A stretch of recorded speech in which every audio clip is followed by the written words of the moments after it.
Supreme court ने PTI के वकील से सदर मुमलिकत की जानिब से इलेक्शन की तारीख देने का खत मांग लिया। सदर मुमलिकत ने 9 अगस्त को असम्बली तहलील की, तो असम्बली तहलील करने के साथ इंतखाबात की तारीख क्यों नहीं दी? आर्टिकल 48 सदर का तारीख देने का इख्तियार पर बड़ा वाज़ेह है। जस्टिस अतर मनुल्लाह के 9वें रोज में आम इंतखाबात के इनेकाद से मुतल्लिक केस में remarks. Supreme court of Pakistan में 9वें रोज में आम इंतखाबात के इनेकाद से मुतल्लिक केस की समाअत शुरू हो गई। चीफ जस्टिस काजी फायज ईसा की सरबराही में 3 रुकनी बेंच समाअत कर रहा है। 9वें रोज में आम इंतखाबात के लिए सुप्रीम कोर्ट, बार और पीटीआई समेत दीगर ने दरख्वास्तें दायर कर रखी थी।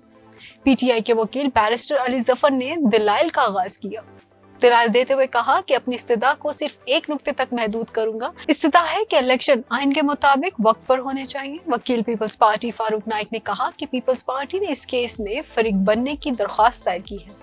चीफ जस्टिस ने रिमार्क्स दिए कि किसी फरीक को कोई एतराज तो नहीं अगर अदालत फारूक नाइक साहब को इस केस में सुने। वकील अली जफर ने कहा कि हम फारूक नाइक साहब को खुशामदीद कहते हैं।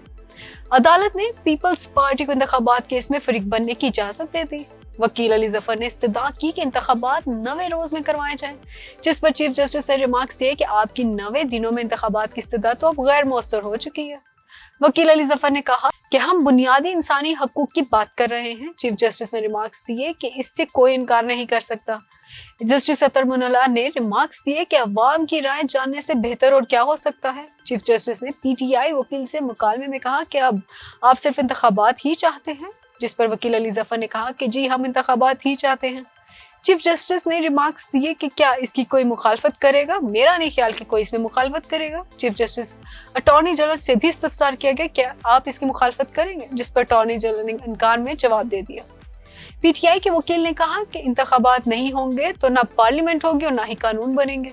इंतखाबात की तारीख देना और शेड्यूल देना दो चीजें हैं। इलेक्शन की तारीख देने का मामला आइन में दर्ज है। सदर असेंबली तहलील करे तो 9वें दिन के अंदर की इलेक्शन तारीख दे देगा। चीफ जस्टिस ने इस्तफसार किया कि क्या ये तारीख देने के लिए सदर को वजीर आजम से मशवरा लेना जरूरी है, जिस पर वकील अली जफर ने कहा जरूरी नहीं है, सदर का अपना आइनी फरीजा है, वो तारीख दे।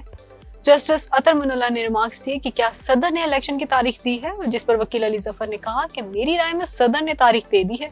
इलेक्शन कमीशन ने मगर कहा यह सदर का इख्तियार नहीं। चीफ जस्टिस ने कहा कि वो खत देख सकते हैं जिसमें सदर ने तारीख दी। जस्टिस अतर मुनल्लाह ने कहा कि सदर ने तारीख देने का हुक्म देना है, हुकूमत ने उसे नोटिफाई कर रहा है। चीफ जस्टिस ने कहा सदर ने जिस खत में तारीख दी वो कहाँ है? अली जफर ने सदर का खत पढ़कर सुना दिया। जस्टिस अतर मुनल्लाह ने रिमार्क्स दिए कि सदर मुमलिकत ने 9 अगस्त को असेंबली तहलील की, तो असेंबली तहलील करने के साथ इंतखाबात की तारीख क्यों नहीं दी?